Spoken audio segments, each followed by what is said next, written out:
They are stark reminders of the challenges we face.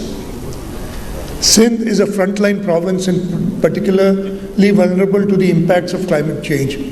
Rising temperatures, extreme weather events such as heat waves and floods, and most looming threat of sea level rise pose severe risks to our people, economy and environment.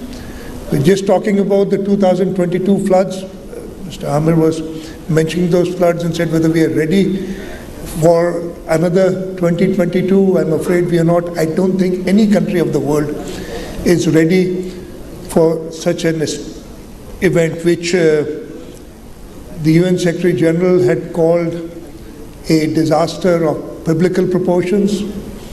And when he visited here and when he saw the entire province, 2/3 of the province underwater, his remarks were that this is a monsoon on steroids.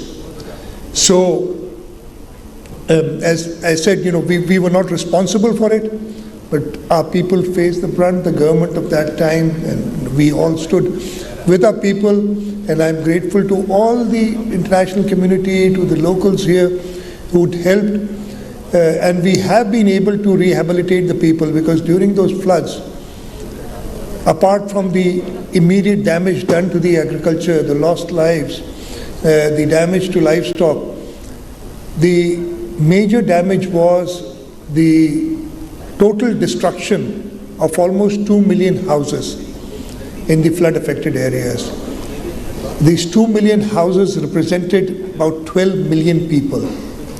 And the government of Sindh launched a program immediately. Actually, we launched that program while the flood water was still there. And our objective was to provide housing to these 12 to 15 million affectees. Housing so that, God forbid, as we said, are we ready for the next one? To be at least prepared for the next one. And the housing is such that, inshallah, and out of the 2 million, more than 800,000 are currently being built.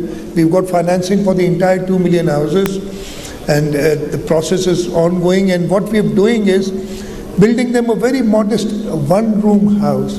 The objective is that, God forbid, if we are faced with another catastrophe like this, we do not have to move these people out of their houses. They remain there, because floods, the effects of floods, initially it's like 2 to 3 weeks before the water recedes back.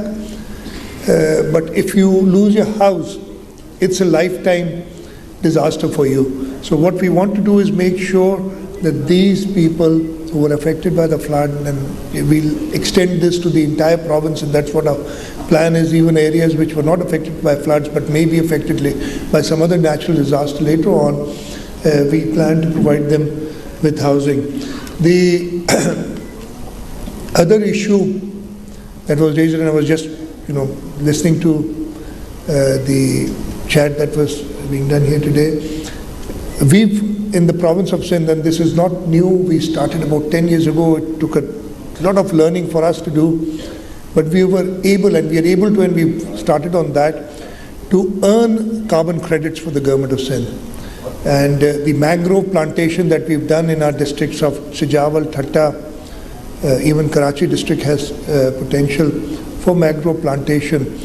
We have so far earned about $15 million on carbon credits, and we've got